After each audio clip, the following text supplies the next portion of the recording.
우선 결혼이 좀 늘었더라고요. 네, 지난해 혼인 건수를 봤더니요. 24만 건 선을 회복했습니다. 7년 만에 최대치를 기록했다라고 합니다. 국가데이터처가 발표한 25년 혼인, 이혼 통계에 따르면 지난해 혼인 건수는 24만 300건으로 전년보다 17,900건 증가했습니다. 이 평균 초혼 연령이 남성이 33.9세, 여성이 31.6세로 예전에 비해 늦어졌는데요. 사실 제가 결혼할 때만 해도 30살 넘으면 노처녀다라는 꼬리표가 붙었었는데 이제는 평균 연령이 31.6세가 됐습니다. 나이가 어떻게 되세요? 예리한 질문입니다. 그리고 또 눈에 띄는 게 뭐냐면요. 결혼 커플 가운데 신부가 연상인 연상연하 커플 굉장히 드물었거든요. 그런데 지금은 무려 5쌍 중 1쌍이 연상연하 커플이라고 합니다. 유행인가 봐요. 5쌍 중 1쌍이 연상연하예요? 네, 맞습니다. 그러면은 여기선 제가 잘은 모르지만 우리 무물의 희망, 무물의 막둥이, 우리 종현 씨는 그러면은 연상을 만날 수도 있는 거네요. 지금 통계적으로. 확률적으로. 몇 살 연상인가요? 어떻게까지 괜찮으세요? 지금 밝혀야 딱 말을 조심해야 될 것 같은데. 위아래 몇 살 희망이 네. 있다, 희망이 있어. 네. 뭐 5살 하겠습니다, 예. 신기하네. 네. 김종현 아나운서 귀 빨개지는 거 처음 봤네요. 내가 뭐라고 해도 이상한 거잖아, 지금 누나, 분위기가. 누나 어디 계세요? 누나 어디 있어요? 제가 기다리고 있어요. 진짜 궁금한 게 요새 갑자기 왜 이렇게 결혼이 늘어난 거죠? 늘어난 이유가 것 있나요? 같아요. 네, 이유가 있습니다. 이게 3가지 이유가 좀 알려져 있는데요. 가지나요? 네, 첫 번째로 본다 그러면 아까 말씀 주신 것처럼 결혼 정년기 한 30대 초반 인구가 좀 늘어났습니다. 그러니까 보통 우리가 보면은 2차 베이비붐 세대를 알고 있을 겁니다. 이 베이비붐 세대 인구 많잖아요. 2차 베이비붐 세대가 64년부터 74년생인데 아니 이거랑 30대 초반이랑 무슨 상관이야? 그 자녀 세대죠. 30대 초반이다. 그러다 보니까 이렇게 2차 베이비붐 세대의 자녀 세대, 2차 에코붐 세대가 실제적으로 이제 좀 인구가 좀 많아졌습니다. 그러다 보니까 이제 홀인할 분들이 좀 많아진 거죠. 그래서 홀인 건수가 그래서 늘어나는 거고. 두 번째로 본다 그러면 코로나19 때 그 혼인을 좀 미뤘던 분들이 있습니다. 결혼식을. 이런 분들이 이제 본격적으로 이제 결혼식을 올리고 있는 거죠. 그렇구나. 그래서 혼인 건수도 많아지고 마지막 세 번째로 정말 중요한 부분인데 인식이 바뀌었습니다. 그래서 이제 결혼해도 되겠다.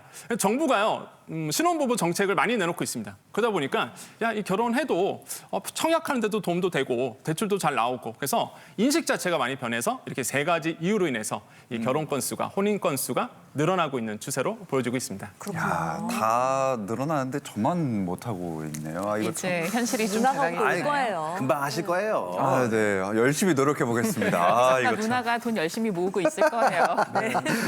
네. 모두에게 열려 있습니다.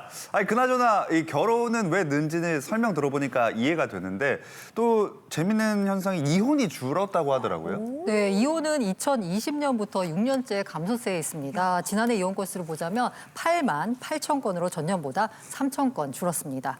단 30년 이상 혼인을 이어온 이혼 비중은 17.7%로 역대 최고를 기록해서요. 이른바 황혼 이혼은 이어지고 있는 것으로 나타났습니다. 자, 이혼이 줄어든 원인은 뭘까? 복합적인데요. 사랑이 꽃피는 가족이 늘었다라기보다는 22년까지 결혼 건수가 줄어든 영향이 큽니다. 그래서. 사실 이 기간 결혼한 부부 수가 주니까 당연히 이혼한 부부도 줄어드는 겁니다. 그리고 또 재밌는 분석이 있는데요. 네. 미국의 월스트리트저널이 지난해 2월에 이런 기사를 하나 냈습니다. 한국에서 결혼 생활이 오래 유지되고 있는 비결은 수많은 이혼 예능 프로그램이라고 보도했습니다. 그것 때문에. 굉장히 재밌는 분석인데요. 이 기혼자들이 이혼 예능을 보면서 야, 그래도 내 사정은 저렇게 나쁘진 않다. 야, 저거에 비하면 나의 배우자는 상당한 선녀다라는 식으로 인식한다라는 거죠. 또 다른 분석으로는 요즘은 맞벌이 부부가 많다 보니까 대출을 받아서 집을 사고 경제 공동체로 굴러가기 때문에 이혼을 하게 되면요, 재산이 절반이 됩니다. 그러니까 그냥 참고 살자 이런 경향도 있다라고 합니다. 근데 이제 그 말씀이 맞는 것 같기도 해요. 저도 요즘 뭐 부부 간의 갈등, 가족 간의 갈등 이런 프로그램 가끔 보면서 그냥 한숨이 쉬어지다가도 그래.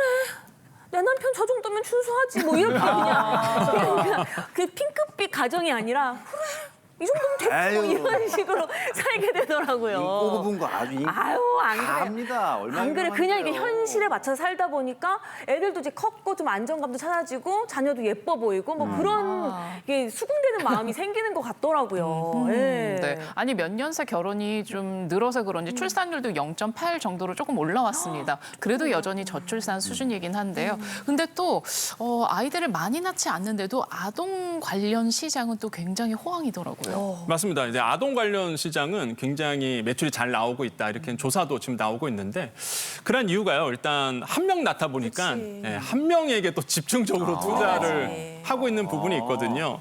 지난해 백화점 매출을 좀 봤습니다. 이 중에서 이제 아동복 매출을 봤는데요. 지금 뭐 A사, B사, C사 나오는데 평균을 가볼까요? 예, 10% 이상 증가가 됐습니다. 비싸. 그래서 백화점 아동용품 매출 증가를 보면 평균 10%가 넘어가고요.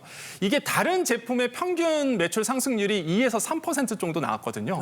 이거에 대비해 보면은 거의 5배, 4배 정도가 더 많이 아동복 쪽에서 나오고 있는 거고 또 한 가지가 한국섬유 이제는 산업협회 이 자료인데 여기 보니까 지난해 국내 아동복에 대해서 시장 규모가요. 전년보다 이게 놀라지 마십시오. 7% 이상 성장했다. 이렇게 보여지고 있거든요. 그러니까 점점 더 시간이 갈수록 줄지가 않고 아동복 시장이 늘고 있다는 거예요. 그러니까 우리가 상식적으로 보면 아동 인구가 줄어드니까 이거 사양 사업 아니야? 그렇지 않다라는 거죠, 지금. 맞아요. 그러다 보니까 이렇게 아동복에 대한 또 아동 매출이 좀 늘고 있다는 거 우리가 주의 깊게 보셔야 되겠습니다. 아이들한테 정말 아낌없이 쓰나 봐요. 네, 그러게요. 그래서 결국은 가장 중요한 거 호주머니가 어디서 나오는지가 제일 중요한데요. 돈주머니. 아동 시장 소비 트렌드에서 에잇 포켓이라고 얘기를 하고 있어요. A4 숫자 네. 8이요? 예. 여태까지는 부모, 양가, 조부모 합쳐서 6개 주머니가 있는 식스 포켓이었다면 이제는 미혼, 이모, 삼촌. 그래 맞아. 네, 참고로 제가 에잇 포켓 중에 한 명입니다. 네, 저도 다시 태어난다면 저의 조카로 태어납니다.